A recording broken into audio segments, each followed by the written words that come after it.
Halo, Assalamualaikum warahmatullahi wabarakatuh. Jumpa lagi dengan saya Saifullah Teguh di channel Saifullah Teguh. Kemarin sudah kita bahas masalah guidance ya, keperluan asuransi masing-masing entitas.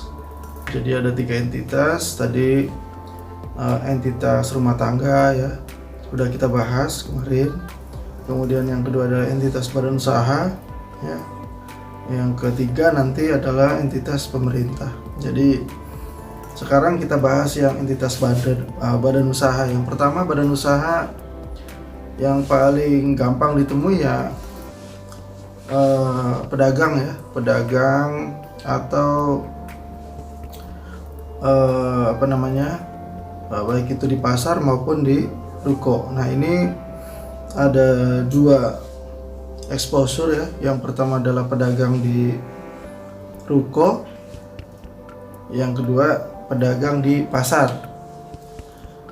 Sebenarnya yang diasuransikan sama saja ya. Yang pertama adalah ya kalau orangnya personal accident pasti ya kita merunut pada video sebelumnya. Yang kedua itu adalah bangunannya. Jadi bangunan tempat kita usaha atau tempat kita jualan. Dalam hal ini adalah ruko atau pasar. Jadi yang pertama bangunan, yang kedua adalah stoknya, stok barang dagangan ya. Kemudian yang ketiga ya seperti biasa kendaraannya. Kalau kita ada kendaraan yang digunakan untuk berniaga, baik roda 2 maupun roda 4, umumnya truk atau pick up gitu ya kalau bagi pedagang gitu ya. Kemudian yang keempat, liability ya sesuai kebutuhan. Liability ini penting juga bagi pedagang sebenarnya, karena bisa saja ada potensi tuntutan dari pihak ketiga ya. Nah itu ya.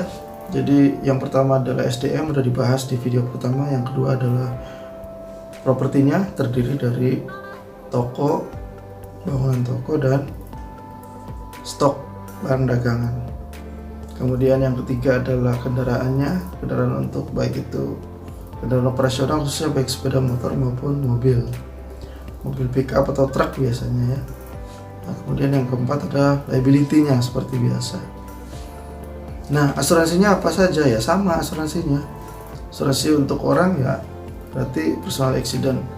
Asuransi untuk propertinya baik itu asuransi kebakaran ya. Asuransi untuk bangunannya asuransi kebakaran. Asuransi untuk stoknya juga sama, dimasukin ke asuransi kebakaran. Kemudian kendaraannya juga asuransi kendaraan bermotor. Liability-nya di asuransi liability. Itu jenis-jenis asuransi yang dibutuhkan. Kemudian budgeting preminya bagaimana, berapa ya, kita ambil patokannya pedagang-pedagang yang normal ya. Pada umumnya misalnya dia punya ruko nilainya 1 miliar. Oke, kita catat nilainya 1 miliar misalnya.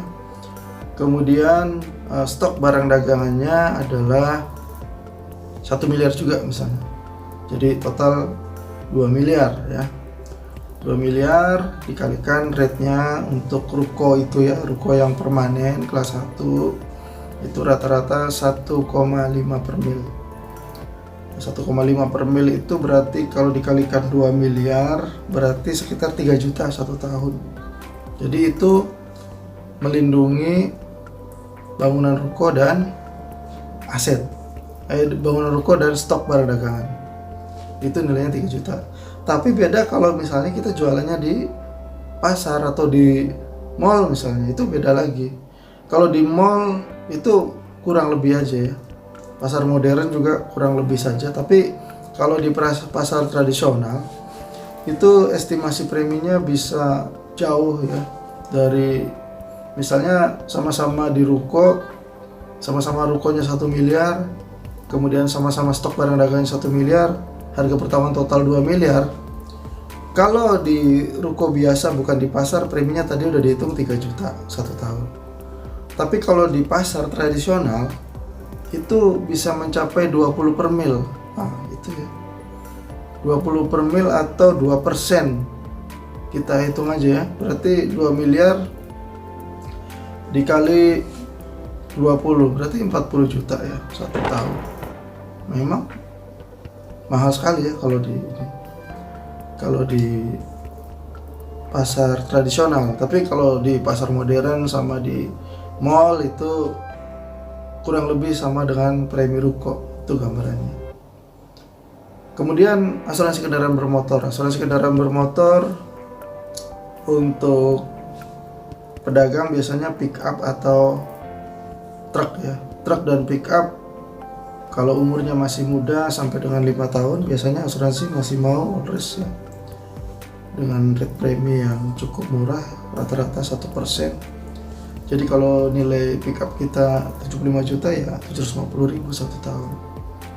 Kalau truk rata-rata nilai truk misalnya total loss ya, kita hitung total loss ya, rata-rata misalnya 200 juta ya berarti 2 juta 1 tahun. Tapi kalau all risk ya truk atau pick up ini rata-rata misalnya 2% ya, berarti sekitar, kalau pick up nilainya 100 juta ya berarti 2 juta. Kemudian kalau truk nilainya 300 juta dikalikan 2% ya sekitar 6 juta.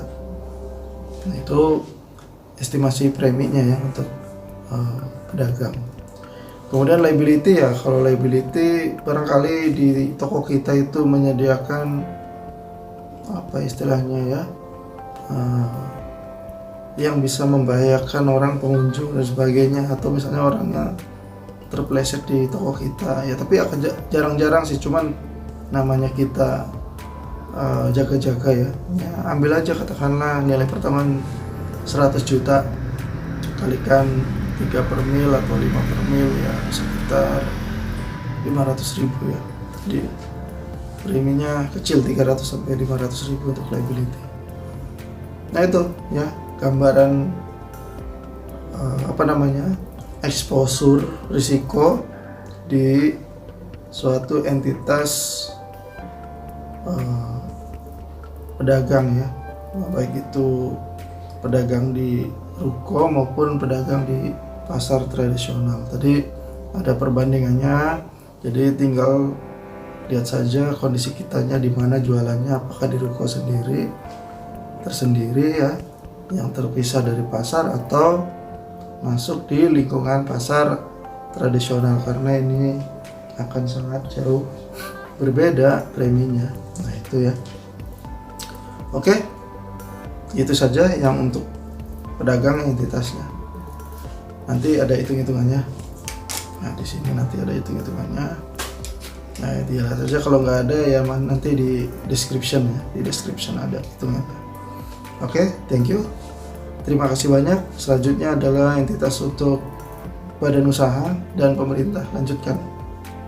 Akan kami lanjutkan videonya ya. Setelah video yang ini kita upload lagi. Oke, terima kasih. Billahi taufiq wal hidayah. Wassalamualaikum warahmatullahi wabarakatuh. Sampai ketemu lagi.